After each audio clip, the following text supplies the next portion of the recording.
My name is Lauren Parker. I am 28. And a few nights ago, my own mother put her hands on my desk and literally shoved it away from the wall so my brother could move his camera in. She did not yell. She did not ask. She just said it like a decision that had already been signed and stamped. We are giving this room to him for his studio. You can work in the basement. My brother was leaning in the doorway, arms folded, watching my monitors go dark like it was a show. He smirked and added, "You will be fine down there, right? Less distraction." He said it like a joke, but he meant every word. That room was my office, the space I had built piece by piece so I could work remote as a designer and actually pay the bills that kept this house running. I just stared at him, then at her, and all I managed to say was, "Okay." No yelling, no scene. I packed my laptop, my hard drive, and a few things I could carry in one trip. I walked past them, straight down the stairs, like I was going to the basement just like they wanted. They had no idea that when I said okay, what I really meant was, I am done. That night, I moved out silently. I changed more than just where my desk was. And the very next morning, the calls started. Then the texts. "We cannot afford this without you. Please pick up." They called me non-stop, like suddenly I was the only person in the world who knew how to keep their lives from falling apart. If you have ever wondered what happens when the person your family takes for granted finally walks away, stay with me, because the way they begged me to come back might make you rethink how much you let people use you. Growing up, I always knew my family was a little lopsided, but I did not realize how bad it was until money got involved. I was the kid who stayed up late finishing projects, who color-coded notes, who actually cared about grades. Ethan, my younger brother, was the one everyone said was sensitive and creative, which apparently meant the rules just bent around him. When I got into a good design program on a scholarship, my mom, Lynn, gave me a quick hug in the kitchen and said, "That is great, honey. You always were responsible." When Ethan passed an online class he barely did the assignments for, she ordered a custom cake from the bakery down the street and posted about it on Facebook like he had cured a disease. I learned early not to expect confetti when I did something right. After college, when rent in Manhattan was basically $3,000 a month for a closet with a sink, moving back home to our place in Brooklyn felt like the only financially sane choice. I told myself it would be temporary, just until I built up some savings from my UX job and freelance work. What actually happened was I slid into this role as the household's unofficial bank, tech support, and problem solver. And nobody even noticed the shift but me. It started small. Mom's paycheck was short one month, and the electric bill was higher than usual, so I covered it. Then the Wi-Fi got upgraded so Ethan could stream better without lag, and somehow the new plan ended up on my card. Then the Netflix, the Spotify, the shared phone plan, the extra groceries for all the takeout nights we justified as family time. I told myself, it is fine. I make more. This is what you do when you love people. But every time my card auto-renewed some subscription, none of them would survive a week without. I felt that tiny twist in my chest. When Ethan decided he was going to be a content creator, Mom said it like she was announcing a career path. Not a whim. "He needs a little push," she said. "He has potential. He just needs support." Support meant I paid $600 for a TikTok creator course he never finished. Support meant I ordered him ring lights and phone tripods from Amazon for the channel.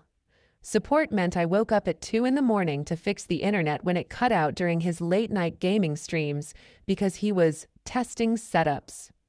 Meanwhile, my own work, the work that actually brought money in, happened quietly in the background.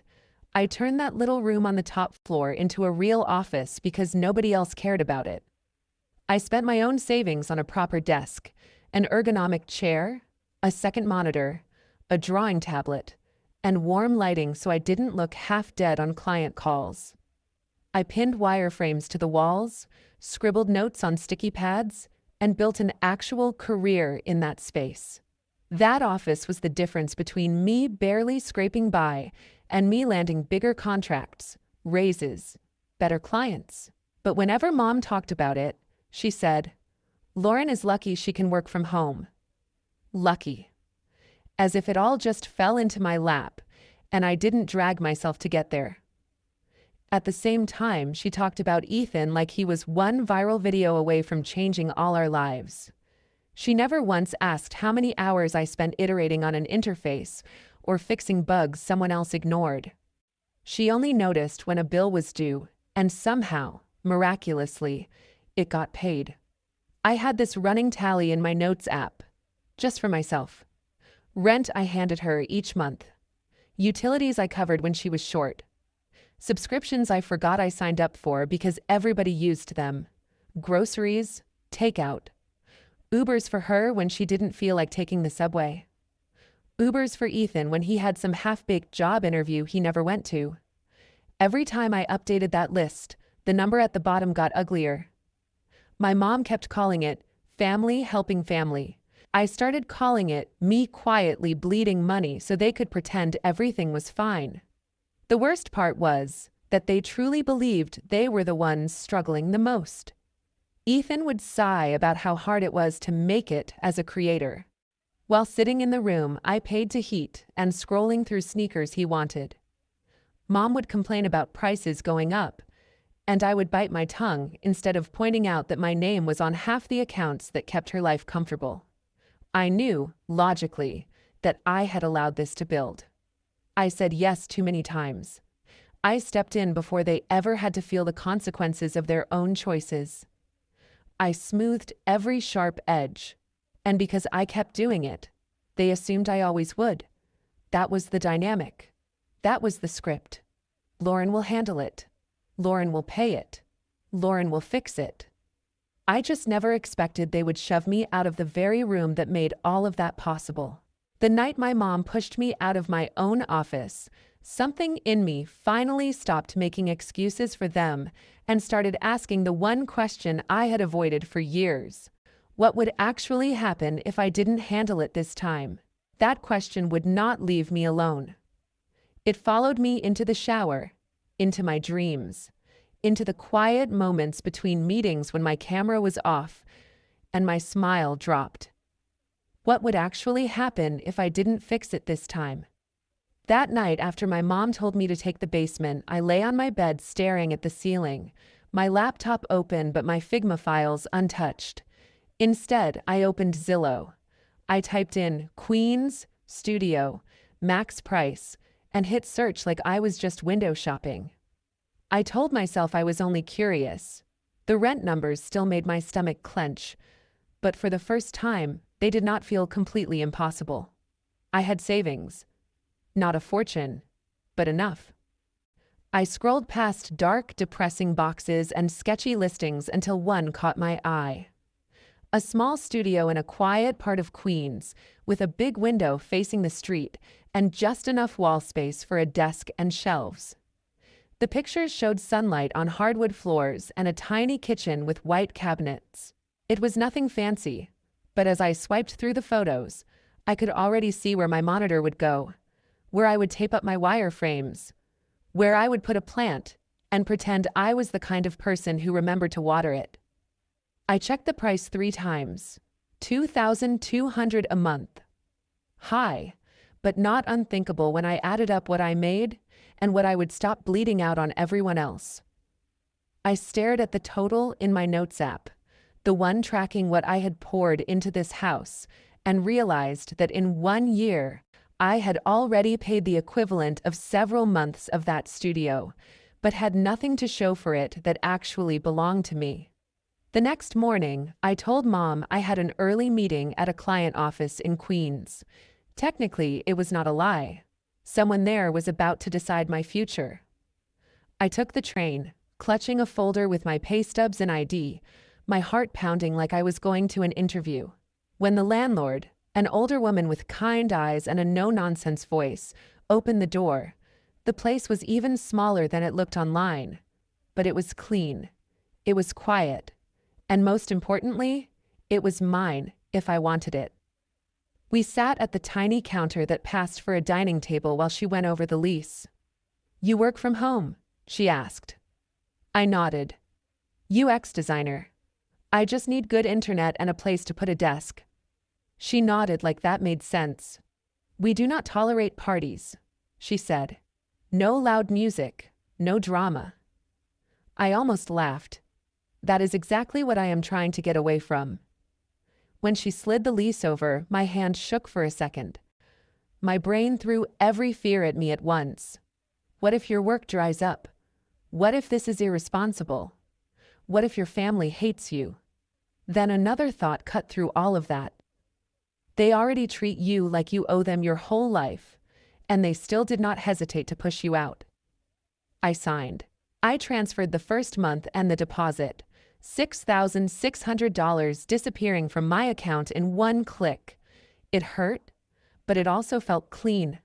This was not like throwing money into a bottomless pit of bills and excuses. This was building something for me. On the train ride back to Brooklyn, I kept touching the new key in my pocket, the little square of metal that meant I finally had a way out. When I walked in the door, Ethan was on the couch, shouting into his headset at some game, plates from last night's takeout still on the coffee table. Mom was at the kitchen counter scrolling on her phone, complaining under her breath about the price of groceries. Nobody asked how my client meeting went. Nobody noticed the shift. That was fine. It actually made what I did next easier. I started small. That night, when they asked what we should order for dinner, I said I already ate. The next day, when Mom texted me to add some things to the grocery delivery, I replied, "I cannot cover extra this week. My budget is tight." It was the first time I had said no in years. There was a pause, then just a thumbs up emoji. The Wi-Fi glitched during one of Ethan's streams and he pounded up the stairs to my office, or what was still technically my office for a few more days. "Hey, Lauren, can you reset the router? It is doing that thing again." I looked at my screen, at the prototype I was testing, at the time. "I have a deadline," I said without looking away. "You can figure it out." He stood there for a second like he had never heard those words from me before. Eventually, he muttered something and stomped back down. The world did not end. A couple of nights later, when Mom mentioned needing an Uber for an early shift because she did not want to deal with the subway, I told her I could not put it on my account this time. Maybe ask Ethan or take the train. She gave me a look like I had just spoken another language. "Are you okay?" she asked. "You always help." I forced a smile. "I am just trying to be smarter with my money." It sounded so casual out loud, but inside it felt like ripping up an old script. Every no I said made it a little easier to say the next one. Behind the scenes, I started moving pieces of my life out of that house. The first thing that left was my external hard drive with all my client files. Then my sketchbooks, my favorite pens, a stack of clothes I could fit into a duffel bag.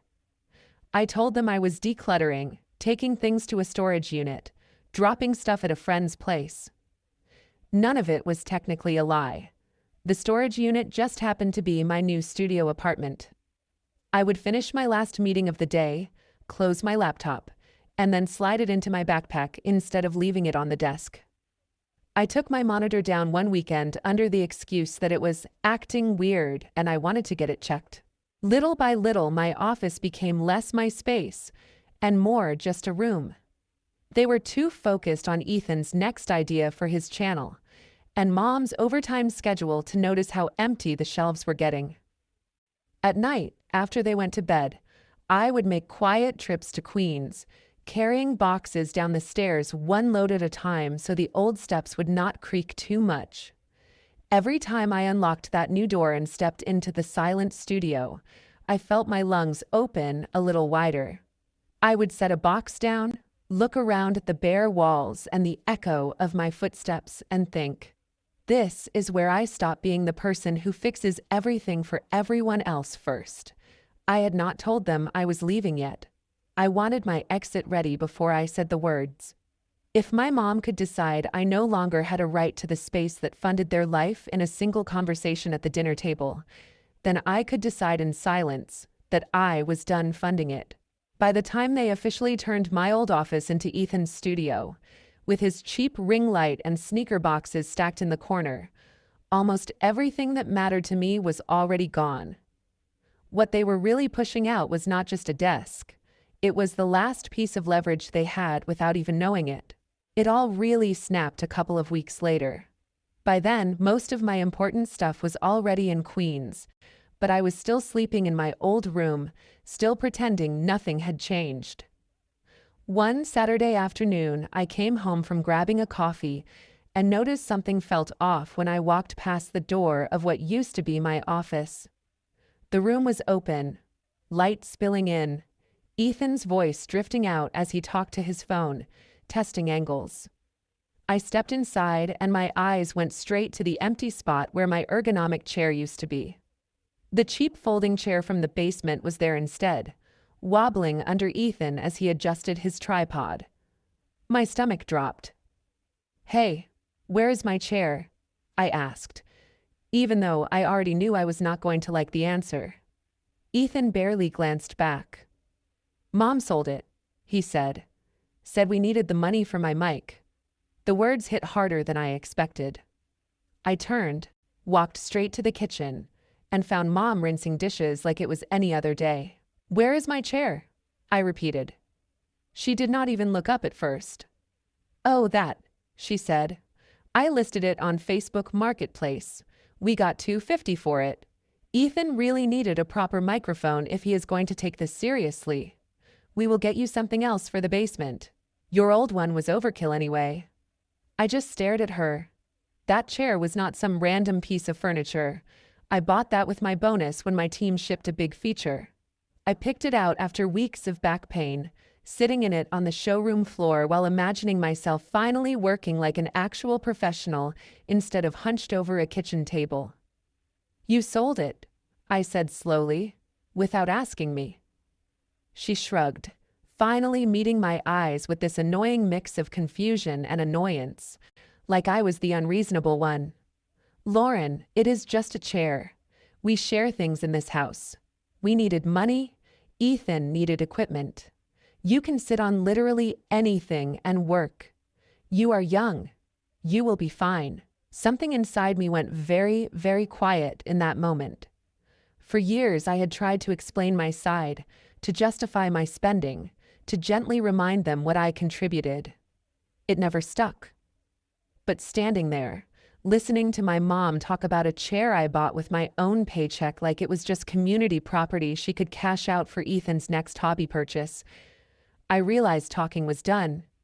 "You did not share it," I said. "You sold it. And you did not need money. You needed my money. Again." Her jaw tightened. "Do not start, Lauren," she warned. "We are all under pressure right now. You know how expensive everything is. And Ethan is trying to build something. He needs support." There it was again, that word. Support. Always flowing one way. I nodded slowly. "You are right," I said. "Everything is expensive. That is why some of us have been paying more than our share for years." Her eyes narrowed. "What is that supposed to mean?" I walked over to the counter, grabbed my phone, and opened the Notes app I had been updating for months. I scrolled, turned the screen toward her. "This is what I mean. Rent, utilities, groceries, subscriptions, Ubers, Ethan's course, his gear, half the stuff you do not even remember asking me to cover." I watched her eyes dart over the numbers, her mouth pressing into a thin line. "That cannot be right," she said weakly. "That is exaggerated. The totals are insane. Things were tight, but not that tight." I tapped the screen. Screenshots, bank statements, receipts. It is all there. You can look at every line if you want. Ethan wandered into the doorway halfway through this, a controller still in his hand. "What is going on?"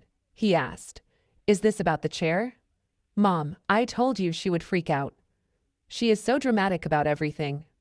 I turned to him. "You think I am being dramatic? You sold my chair so you could buy a microphone for your TikTok videos. A microphone I am sure you expect me to help pay for when something goes wrong with the order." He rolled his eyes. "Relax. It is not that deep. We are family. We share. That office was just a room. You act like you built a hospital in there." A laugh escaped me, sharp and humorless. "You are right," I said. "It was just a room.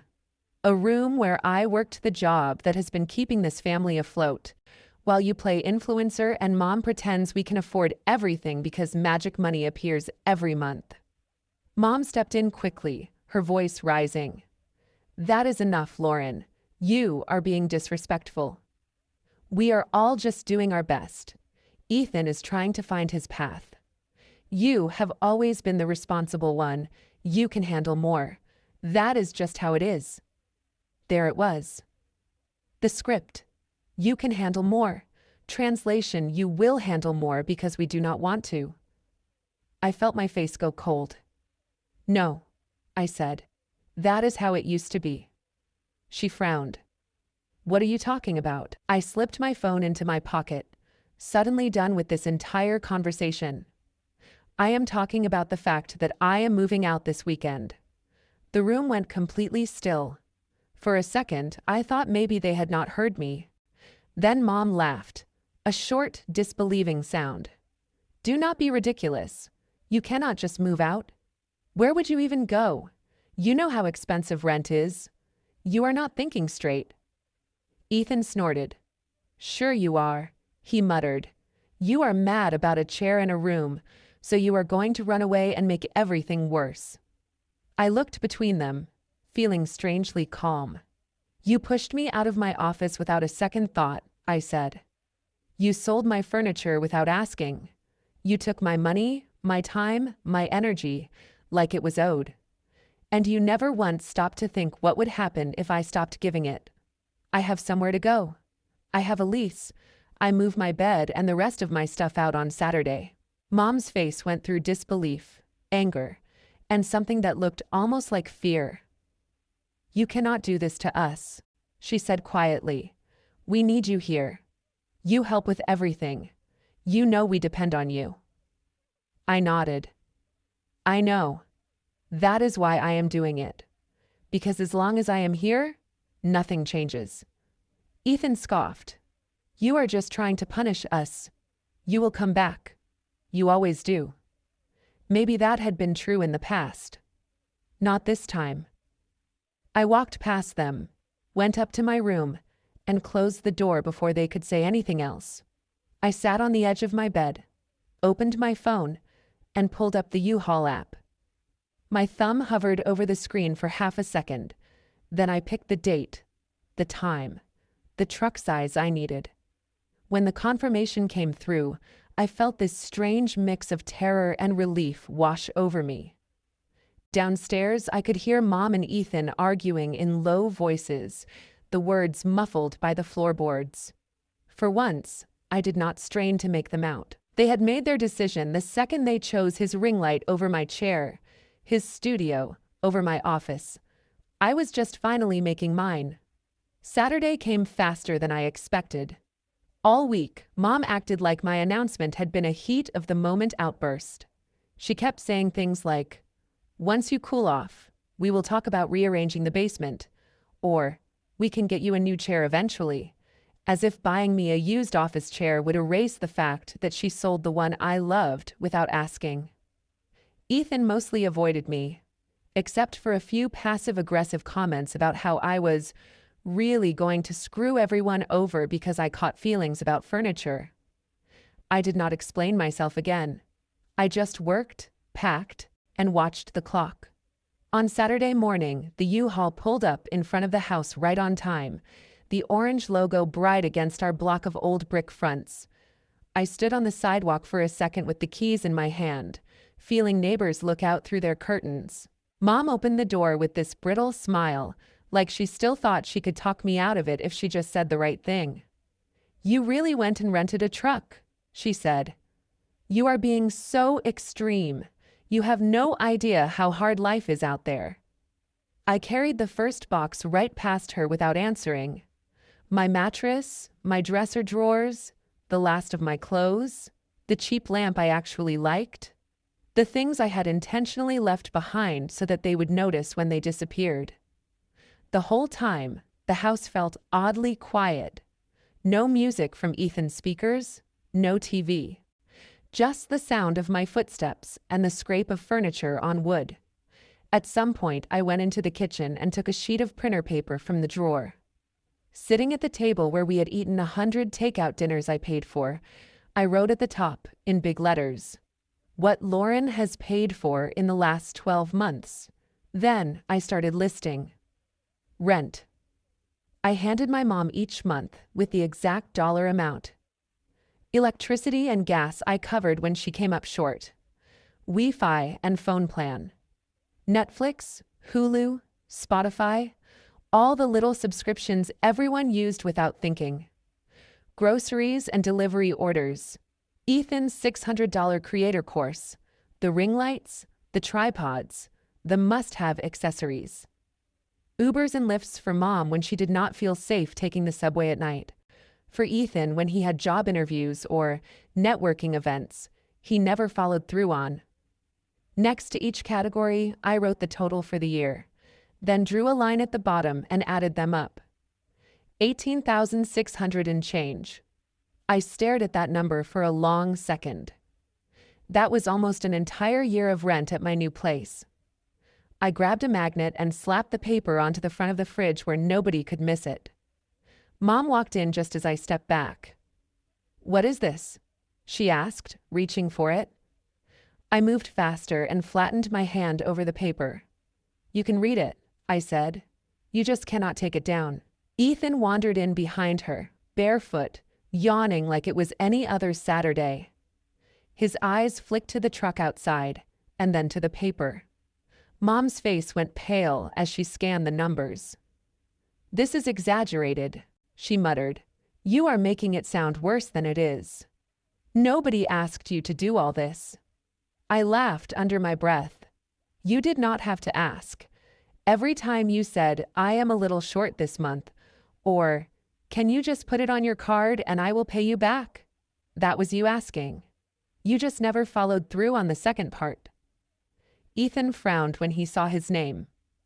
"You did not have to write my stuff on there," he said. "You are trying to embarrass me." I shook my head. "No, I am trying to be clear. You both keep telling yourselves we are all struggling the same way. You are not." I put the pen down and looked at both of them. "This is the last month I will ever pay for this house." Mom opened her mouth like she had something sharp to throw back, but nothing came out. Ethan just looked angry and uncomfortable, which honestly was the first time I had seen him feel anything besides entitlement in a while. I loaded the last box, then went upstairs one final time to check that I had not forgotten anything that mattered. My old room looked weirdly bare. The bed frame and a few random things would stay. I left them on purpose. I wanted there to be empty space where my life used to be. When I carried my pillow down the stairs, Mom was standing by the door, clutching the edge like she needed it to stay upright. "Lauren, please," she said quietly. "Just think about this. We need you here. We cannot afford for you to just walk away." I paused, one hand on the doorknob. "You should have thought about what you could and could not afford before you pushed me out of the room that paid for all of this," I said. "I am not doing this to hurt you. I am doing this because staying here is killing me." She shook her head, eyes glossy. "You are being dramatic. You will be back. You always come back." "Maybe," I said, "but if I do, it will not be as your paycheck."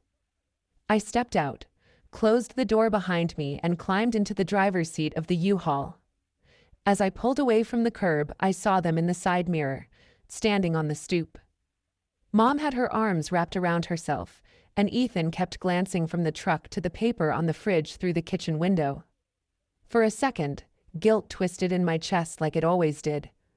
Then I pictured my new studio, the sunlight on the floor, the key in my pocket, and I kept driving. That night, I unpacked as much as my sore arms would allow, made a cheap dinner in my little kitchen, and sat on the floor among half-open boxes. My phone buzzed a few times with texts from friends, a notification from my bank about the U-Haul charge, nothing from my family. The silence was almost eerie, but it also felt like proof that I was finally on my own. I went to sleep on a mattress on the floor, exhausted but lighter than I had felt in years. The next morning, I woke up to my phone vibrating so hard it nearly slid off the nightstand. The lock screen was a wall of missed calls from Mom and Ethan, and a dozen notifications stacked on top of each other. For a second, my old instincts kicked in. Something must be wrong. Someone must be hurt. I grabbed the phone and tapped into the messages.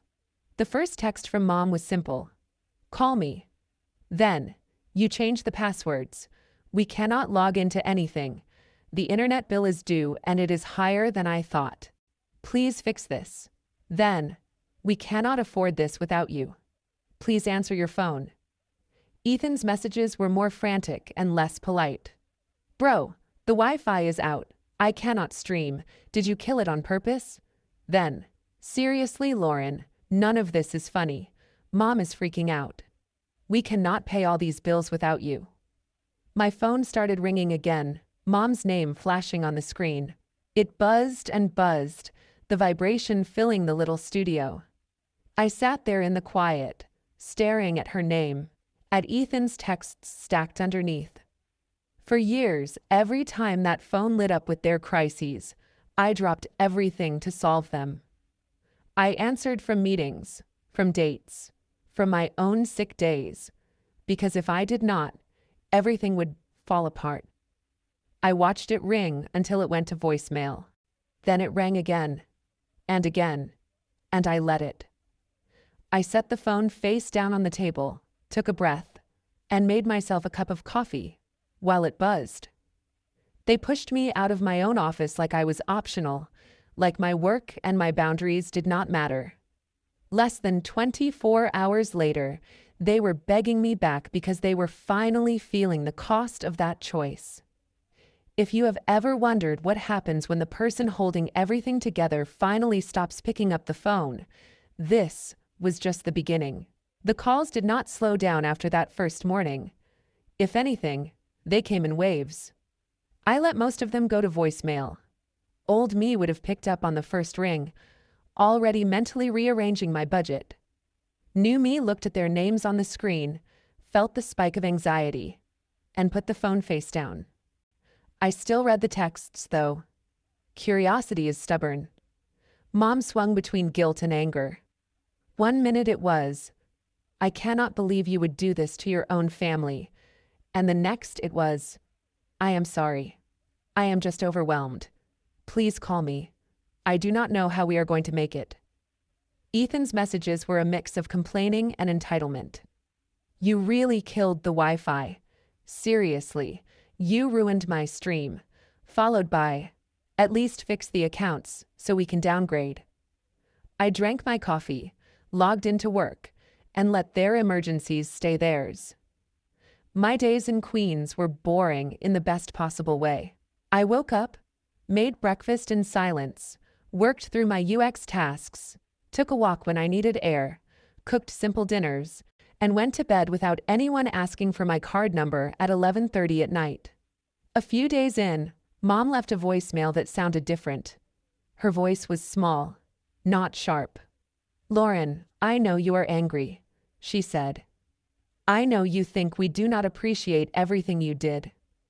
Maybe you are right. But the gas company is threatening to shut off, and I did not realize how much was in your name. We are behind. I do not know what to do. It is getting cold. Please." I felt that familiar tug in my chest, but I did not call back right away. For the first time, I let them sit with the mess. New York answered her before I did. The temperature dropped hard. A couple nights later, my phone lit up again, and something in me said, "Pick up." I answered on the third ring. Mom's voice came through fast, almost frantic. "The heat is out," she said. "The furnace stopped working. It is freezing in here. The repair guy says it will be at least $400 just to get it running. We have nothing. We are overdrawn. We cannot afford this. Please, I do not know what to do." Old me would have already been on my banking app, typing in my password. I took a breath instead. "Did you call the gas company to set up a payment plan?" I asked. She hesitated. "No. You always handle those things." "Exactly." I stared at the wall. "Mom, I am not moving back there," I said. "I did not ask you to move back," she snapped, then her voice cracked. "I am asking you to help. We are cold." "Do you want something to happen to me?" Ethan yelled in the background. "Come on, Lauren, this is serious. It is not about Wi-Fi. Mom is freezing. Do you really not care?" There it was. The guilt hook they always used, the one that had worked every time before. I heard it, acknowledged it, and still didn't bite the same way. "I will help once," I said, "but not the way you think." Silence. "What does that mean?" Mom asked. "It means I am not just dropping my card and disappearing again," I said. "If I step in, there are conditions, real ones. You can say no, but if you say yes, you stick to them." Ethan scoffed. "Conditions? This is our heat, not a business deal." I ignored him. "One," I said, "I will pay for the furnace repair this time so you do not freeze while we figure this out. After that, I am off your bills completely. 2, we sit down in person and go through every dollar you make and spend. We make a budget that does not include me as a secret line item. 3, Ethan gets a real job, actual paychecks. At least $300 a month from that goes toward the house. And 4, you both stop treating me like 24/7 tech support and bailout. If you want advice, ask. But I am not your automatic solution anymore." Mom was quiet for a long moment. "So you are basically asking us to live without you," she finally said. "No," I said. "I am asking you to live like I am your daughter, not your bank. You can say no, but if you do, you will figure out the heat without me." More muffled arguing on their end. When she came back, she sounded tired. "Fine," she said. "Just, please get the heat fixed." I called the repair company myself, paid the deposit with my card, and set the appointment. It still stung to watch the money leave my account, but at least this time it was part of an actual boundary, not another invisible sacrifice. The next evening, I went back to the house for the first time since I left. The air was warmer, but the vibe was frostier than the November wind. Mom sat at the kitchen table with a pile of unopened bills. Ethan hovered by the counter, arms crossed, like he was ready to bolt. I opened my laptop and pulled up a blank spreadsheet. "Okay," I said. "Income first?" Mom bristled like I had just asked for her social security number, but she started talking. Hours, pay rate, average tips. I typed it all in. Then we listed out the actual bills: mortgage, utilities, phone, internet, minimum payments, subscriptions. Anytime we hit something that used to be in my name, I flagged it. Formerly me, not anymore. When it was Ethan's turn, he shrugged. "I do not really have anything," he said. "I am just trying to grow my channel." "That is not an income," I said. "That is a hobby. Right now, this is what you are spending. This is what is coming in. The math does not care about your channel. If out is bigger than in, something changes. Either you earn more, or things go." Mom looked between the columns, and I could see it landing in a way it never had when I was just covering everything. "I can pick up another shift," she murmured. "Maybe work weekends." She turned to Ethan. "You can at least get a part-time job. You are on your phone all day anyway. Go sell something. He opened his mouth to argue, then closed it. I think the memory of shivering in his own house did more than any lecture I could have given. I emailed them the spreadsheet and shut my laptop. The heat is taken care of, I said. This is on you now. Mom's eyes were shiny. So you really are done, she said. You just walk away. I shook my head. I am not walking away from you, I said. I am walking away from being your safety net. I will still come for dinner. I will answer the phone when I can. But I am not going back to the way things were. On my way out, I glanced at the fridge. The paper with my list of what I had paid for was still there. Edges curled, but nobody had taken it down. They had to look at it every time they grabbed milk. That felt like its own kind of progress. When I stepped outside and pulled the door closed behind me, the house behind me finally felt like what it was. Their home, their responsibility, their problem to solve. For the first time, I walked away knowing that if everything fell apart in there, it would not automatically be my job to rebuild it. 6 months later, my life and that house looked nothing like they did the night my mom pushed me out of my office. In Queens, my studio finally felt like home.